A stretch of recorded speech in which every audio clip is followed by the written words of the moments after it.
Selamat jumpa kembali dengan saya, Catur Darmayanto, pada Teknologi Pengolahan Gula, part keempat, edisi revisi tentang potensi kehilangan rendemen di kebun atau dikenal on-farm dan kehilangan rendemen di pabrik atau juga dikenal sebagai kehilangan off-farm. Pabrik gula tidak bisa 100% mengambil sukrosa atau gula dari batang tebu, sehingga dimungkinkan terjadi kehilangan gula. Namun, besarnya kehilangan gula yang mungkin terjadi perlu dibatasi dengan suatu nilai tertentu yang diizinkan. Apabila pelaksanaan giling suatu pabrik di mana nilai kehilangan gula melebihi dari batas yang diizinkan, maka harus dapat diketahui dan secepatnya diperbaiki prosesnya. Pada part ini akan dijelaskan secara singkat beberapa sebab terjadinya potensi kehilangan rendemen yang terjadi baik di kebun maupun di pabrik yang perlu diketahui dan diwaspadai sekaligus untuk dapat dibenahi. Rendemen. Rendemen kebun merupakan fungsi dari faktor on-farm atau faktor kualitas budidaya tanaman tebu. Faktor ini dipengaruhi oleh kondisi lahan, varietas dari tebu, pembibitan, cara tanam, pemeliharaan tanaman, dan pola tanam. Gap atau perbedaan rendemen juga terjadi antara tebu saat di kebun dengan tebu saat diterima di pabrik. Hal ini diantaranya disebabkan karena pertama, manajemen tebang angkut. Tebu yang sudah ditebang sebaiknya harus segera diangkut ke pabrik. Jangan dibiarkan menunggu atau ngelasa di kebun cukup lama. Kedua, pengaturan stok tebu di emplasmen. Perlu diketahui, emplasmen pabrik berfungsi sebagai stok penyangga atau buffer stock antara proses batch yang berada di kebun dengan proses kontinu yang ada di pabrik. Sehingga jumlah stok harus diatur sesuai dengan kapasitas dari pabrik. Ketiga, kualitas tenaga kerja. Dan keempat, pemberhentian di luar rencana. Dalam hal ini yaitu pemberhentian karena sebab luar pabrik. Oleh karenanya pemberhentian yang disebabkan terjadi di luar pabrik harus diupayakan untuk dihindari. Gap juga terjadi saat tebu diproses dengan hasil akhir atau hasil gula yang dihasilkan. Perbedaan ini dapat disebabkan karena peralatan dari pabrik, kualitas dari pemeliharaan peralatan tersebut, kualitas proses, pemberhentian di luar rencana. Dalam hal ini, pemberhentian dalam pabrik karena adanya gangguan peralatan atau gangguan proses. Dan selanjutnya adalah kualitas sumber daya manusia. Potensi kehilangan gula saat di kebun atau yang terjadi di on-farm dapat disebabkan karena pertama, hama tanaman tebu.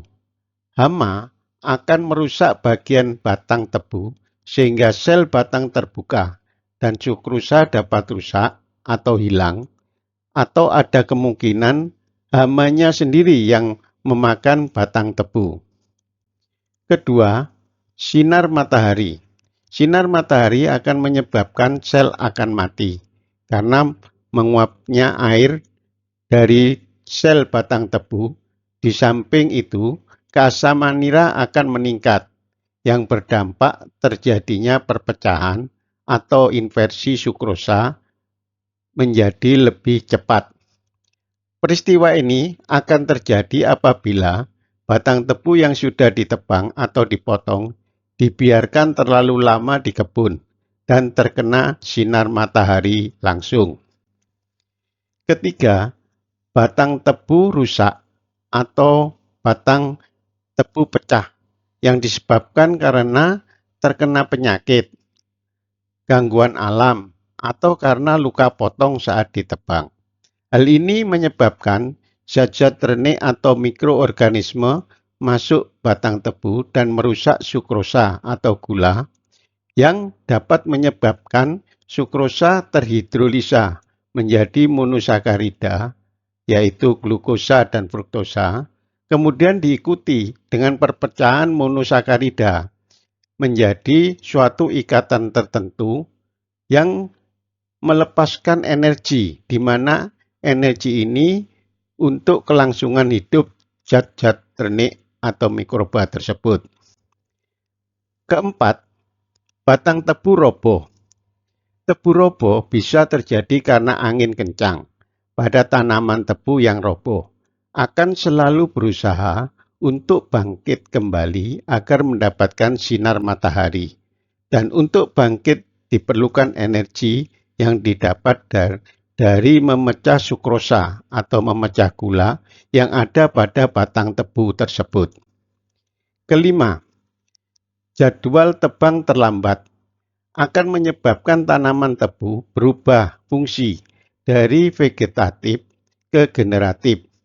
Perubahan ini memerlukan energi yang diambil dari degradasi sukrosa yang disimpan dalam batang, sehingga sukrosa yang disimpan menjadi berkurang atau hilang. Gejala ini dapat diamati semenjak nilai Kp, yaitu nilai koefisien peningkatan, sudah tidak meningkat lagi.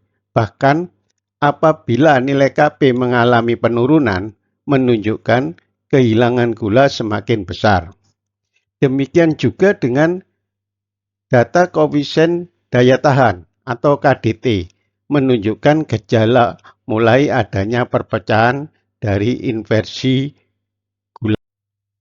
Total kehilangan gula dalam pabrik yang diizinkan dinyatakan dalam persen pol dari total berat pol tebu yang besarnya diperkirakan sebesar 2%, yang terdiri dari kehilangan dalam ampas atau dalam bagas, kurang lebih 0,5%, kehilangan dalam blotong atau filter cake, kurang lebih 0,1%, dalam tetes, dalam hal ini kehilangan dalam molasis atau tetes, kurang lebih 1,25%.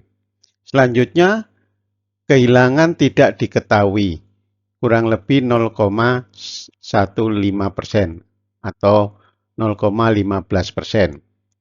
Apabila kehilangan gula yang terjadi dalam pabrik melebihi dari nilai yang diizinkan tersebut di atas, maka besarnya selisih kehilangan gula yang terjadi merupakan potensi kehilangan yang perlu diwaspadai dan diperbaiki, mengingat bahwa tujuan dari pengolahan gula yaitu untuk mendapatkan hasil produksi gula semaksimal mungkin dari bahan baku tebu yang diolah.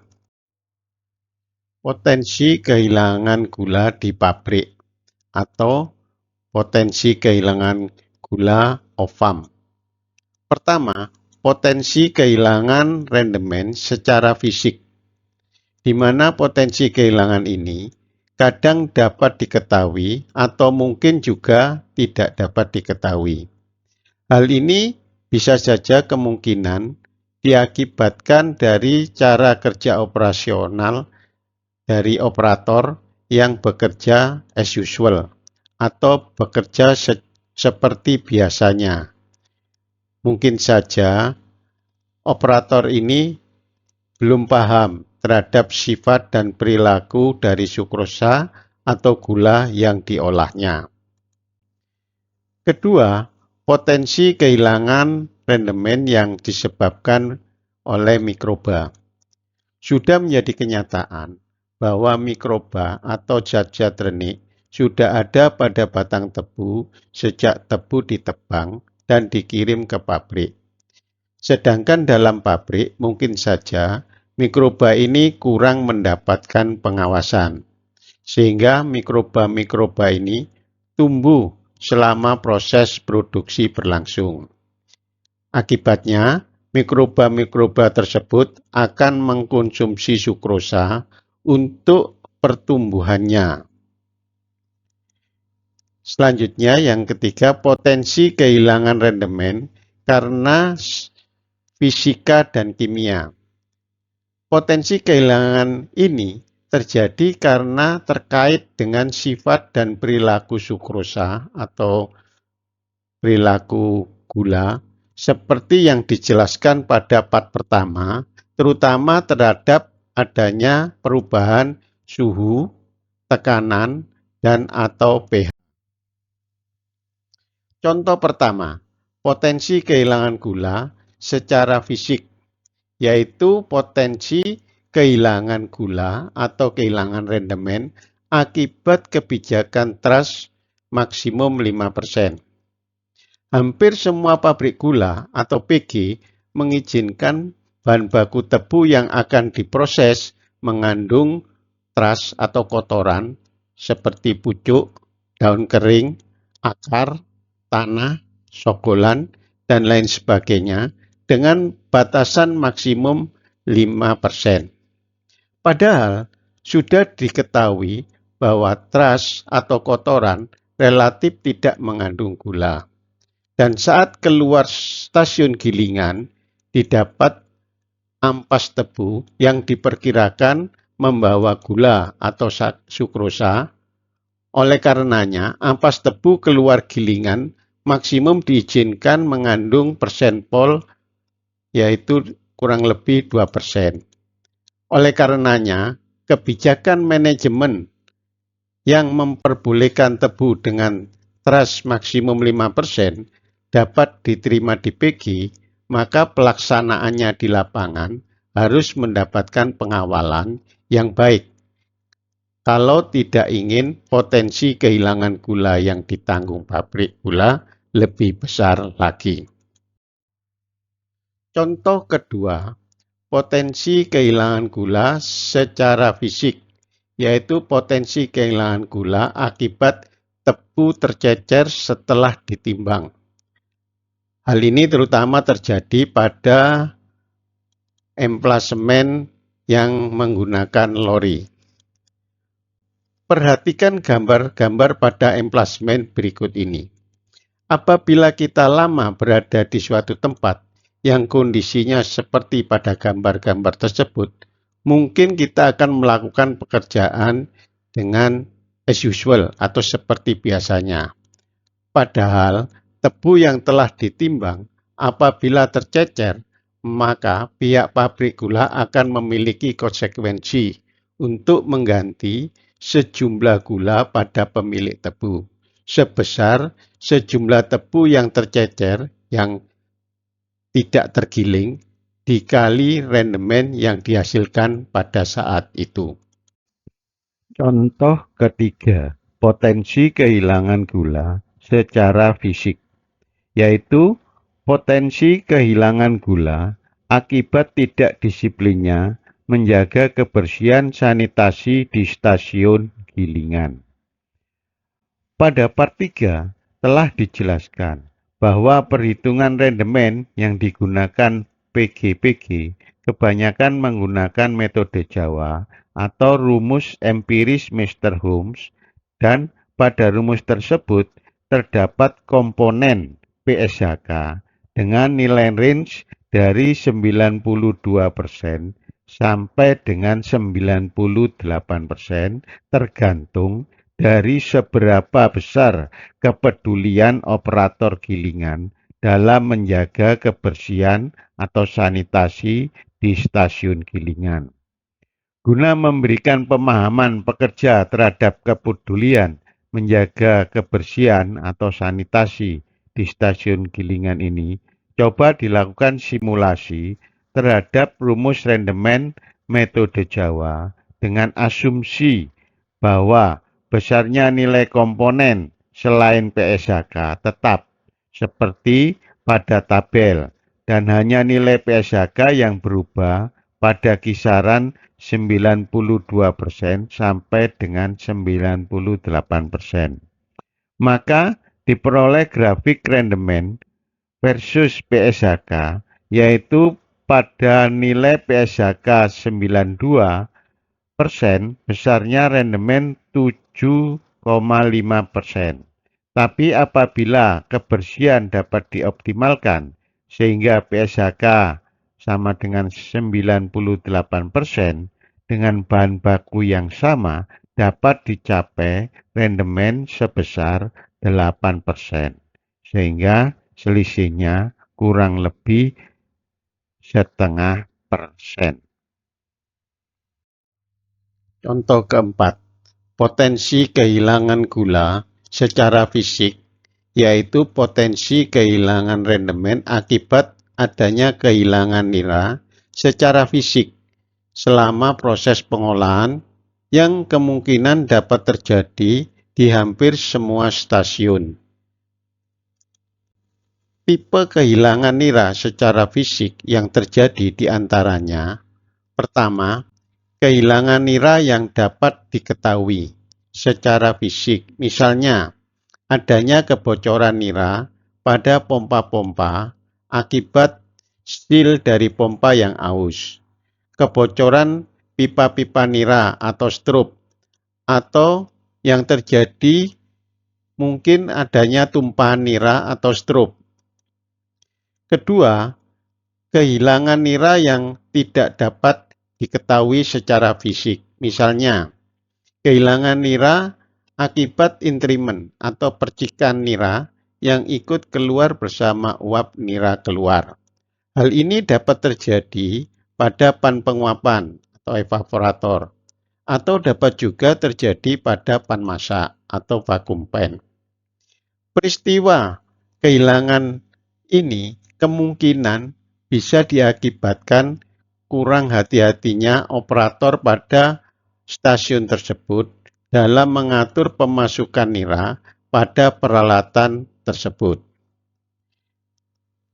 Kehilangan nira akibat adanya kebocoran pipa pada jusiter disebabkan karena aus atau korosi sehingga pipa tersebut berlubang. Akibatnya, nira hilang ikut bersama air kondens pada peralatan tersebut. Potensi kehilangan gula oleh mikroba. Perlu diketahui bahwa pertama, pabrik gula atau PG adalah tempat dihasilkannya gula atau sukrosa, di mana gula merupakan rumah yang paling bergizi bagi kehidupan berbagai mikroba untuk tumbuh dengan pesat. Kedua, mikroba akan mengkonsumsi gula dan menghasilkan berbagai metabolisme yang mampu menghalangi sekaligus menyebabkan kesulitan proses pengolahan gula, yang pada akhirnya akan berpengaruh negatif pada perolehan gula, baik kuantitas dalam ini jumlah maupun kualitas dari gula yang dihasilkan. Ketiga, bila mana operator bekerja as usual atau seperti biasanya dan abai dalam melakukan kontrol atau pengawasan terhadap adanya mikroba, maka mikroba akan tumbuh dan mengkonsumsi gula dengan kecepatan tinggi, dan hal ini dapat diyakini bahwa kemungkinan bisa lebih dari 1% gula hilang apabila kurang adanya pengawasan terhadap mikroba selama proses pengolahan berlangsung. Berikut gambaran mikroba atau zatrenik yang mampu menghasilkan senyawa polimer yang disebut dextran. Perlu diketahui bahwa dextran bukan senyawa normal yang ada pada batang tebu. Senyawa dextran diproduksi oleh mikroba yang bernama Leuconostoc mesenteroides yang banyak menyerang gula atau sukrosa.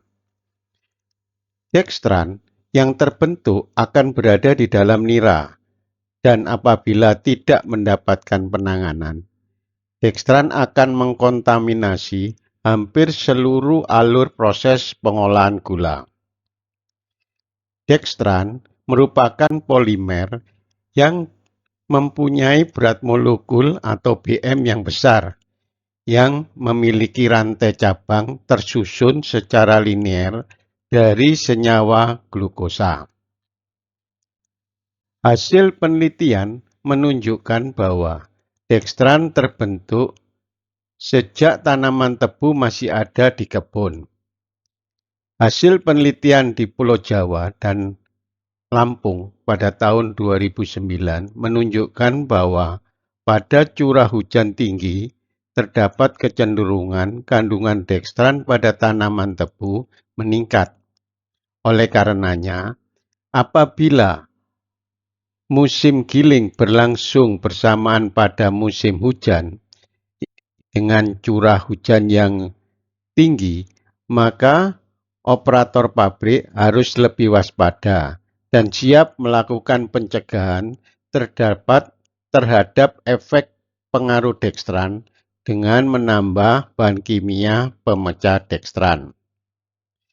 Hasil penelitian juga menunjukkan hubungan antara kesegaran batang tebu versus dextran yang terkandung pada batang tebu tersebut, yang ditunjukkan oleh grafik sebagai berikut, di mana tebu makin tidak segar atau tebu wayu akan memiliki kandungan dextran yang semakin meningkat.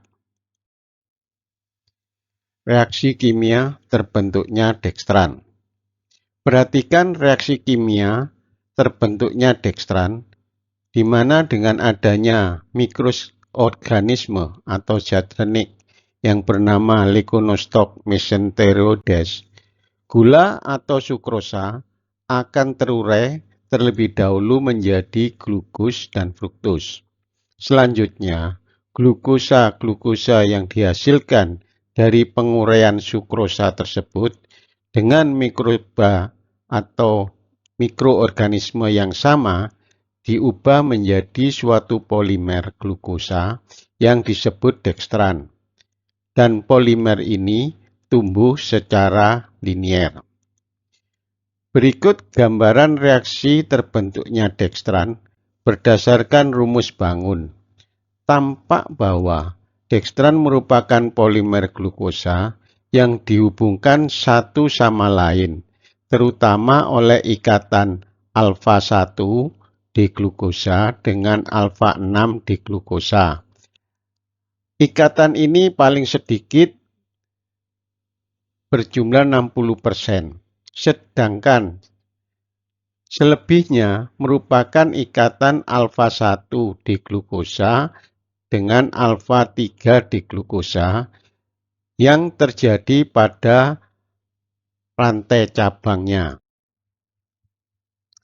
Berapa banyak sukrosa atau gula yang diubah menjadi dextran oleh mikroorganisme tersebut dapat dijelaskan sebagai berikut. Misalkan, dextran yang terbentuk memiliki berat molekul atau BM 40.000. Sedangkan kita tahu bahwa satu molekul glukosa memiliki berat molekul atau BM 180.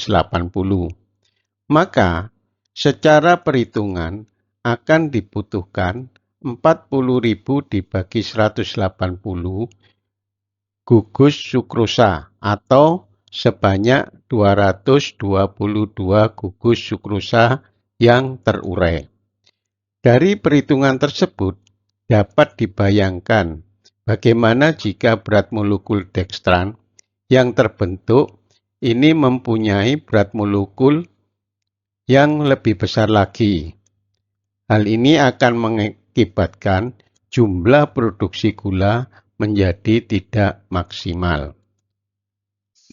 Problem dextran pada proses pengolahan gula, diantaranya pertama, sukrosa berubah menjadi dekstran atau terjadi kehilangan gula, sehingga hasil produksi tidak maksimal. Sebagai gambaran, bila terbentuknya dekstran dengan berat molekul 40.000 saja, sukrosa yang terurai sebanyak 222 gugus.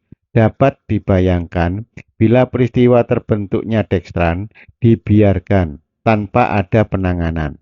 Bisa jadi dekstran yang terbentuk akan memiliki berat molekul yang jauh lebih besar lagi. Ingat bahwa dekstran dapat tumbuh secara linear dengan berat molekul bisa mencapai range 15.000 sampai dengan 200.000. Kedua, dekstran dapat bergabung dengan zat lain yang tidak larut. Misalkan, dekstran bergabung dengan amilum atau pati yang ada dalam nira. Ingat pada part pertama telah dijelaskan bahwa amilum ada pada nira. Penggabungan dekstran dengan amilum akan berakibat saringan rotary vacuum filter buntu sehingga terdapat kemungkinan nira tidak dapat tersaring dengan baik yang berakibat sukrosa atau gula hilang bersama blotong terbuang keluar pabrik. Ketiga, dekstran akan menyebabkan viskositas nira dan strup meningkat. Hal ini akan berdampak pada beberapa proses, diantaranya pada proses pemurnian, adanya viskositas yang tinggi menyebabkan kecepatan pengendapan nira pada bak pengendapan kurang baik, sehingga terdapat sebagian kotoran tidak terendapkan, yang berpotensi ikut nira masuk ke pan penguapan. Dan pada pan penguapan, kotoran ini akan menyebabkan terjadinya kerak pada pipa sisi nira yang berakibat efisiensi penguapan menurun dan boros penggunaan steam atau bahan bakar. Pada proses kristalisasi, viskositas yang tinggi akan memerlukan waktu lebih lama saat pembesaran kristal yang akan berakibat produktivitas masakan menjadi menurun. Sedangkan pada proses pemisahan kristal di stasiun putaran, viskositas tinggi menyebabkan pemisahan kristal dengan strup akan lebih sulit. Di samping itu, juga akan meningkatkan jumlah perputaran bahan seperti strup dan klare menuju stasiun kristalisasi, sehingga akan tambah mempersulit proses kristalisasi. Keempat, dekstran menyebabkan bentuk kristal gula memanjang pada satu arah atau B-axis akibat terjadinya deformasi kristal dengan bentuk lonjong seperti jarum atau needle shape kristal. Ingat, pada part pertama, kristal sukrosa yang terbentuk itu adalah kristal monoklinik. Bentuk kristal yang lonjong ini akan menyebabkan efisiensi pemisahan gula di stasiun putaran turun, berakibat kualitas atau mutu gula menjadi rendah. Dekstran juga menyebabkan kerugian finansial. Telah diketahui bahwa dekstran sudah ada sejak di nira peran pertama atau nira NPP yang diakibatkan adanya tebu wayu atau tebu yang lama di kebun setelah ditebang. Padahal dekstran memiliki sifat dextrorotatory yang mampu menaikkan polarisasi hampir 3 kali lebih tinggi dari sukrosa. Sifat ini akan menyebabkan terjadinya kesalahan pembacaan pol, dan kesalahan pembacaan pol ini akan berakibat terjadinya kesalahan pembayaran lebih kepada petani, terutama pada pabrik gula yang mengolah tebu dari rakyat. Potensi kehilangan gula karena fisika dan kimia. Potensi ini dapat disebabkan karena adanya gangguan kondisi proses yang mengakibatkan perubahan suhu, perubahan tekanan, dan atau perubahan pH pada proses. Sebagai contoh, pertama, perpecahan atau inversi sukrosa dalam nira dapat terjadi apabila suhu atau tekanan uap meningkat, apalagi nira dalam kondisi asam atau pH di bawah 7. Kedua, adanya goncangan vakum yang tidak dikehendaki pada saat pengoperasian pan penguapan atau pengoperasian pan masak. Adanya ketidakstabilan vakum memungkinkan sukrosa pecah atau terinversi. Di samping itu, dapat memicu terjadinya percikan atau entrainment nira yang ikut uap nira karena viskositas nira menjadi encer akibat naiknya temperatur. Ketiga, pada pabrik yang masih menggunakan cara manual dalam mengatur pH, ini diperlukan ketelitian dan kedisiplinan dalam mengatur pola pengendalian pH nira. Karena apabila kurang hati-hati dan kurang disiplin, akan dapat memicu terjadinya potensi kehilangan rendemen yang tidak dikehendaki. Kesimpulan. Pertama, pencegahan lebih baik daripada mengobati. Ini merupakan filosofi operasional proses pengolahan yang terbaik. Oleh karenanya, pelaksanaan aktivitas pengawasan, baik yang berkaitan dengan proses fisika dan kimia, seperti tekanan, suhu, dan pH, atau proses penanganan mikroba dan penanganan secara fisik yang mengarah kepada kemungkinan bisa terjadinya kehilangan sukrosa, sangat penting dilakukan tindakan pencegahan. Yang kedua, Pak Suryadi, seorang guru ilmu teknologi gula, menyatakan tentang pengolahan atau pemurnian nira sebagai berikut. Stasiun atau unit pengolahan atau pemurnian berfungsi menghilangkan kotoran atau kotoran bukan gula sebanyak-banyaknya dalam waktu yang singkat dengan biaya rendah dan tanpa menimbulkan kerusakan dan kehilangan sukrosa. Sekian pembahasan teknologi pengolahan gula part 4 edisi revisi. Dan sebagai kelanjutan, pada part kelima akan dibahas tentang imbibisi, yaitu proses pemberian air pada proses ekstraksi yang menggunakan cara pemerahan dengan peralatan gilingan. Terima kasih.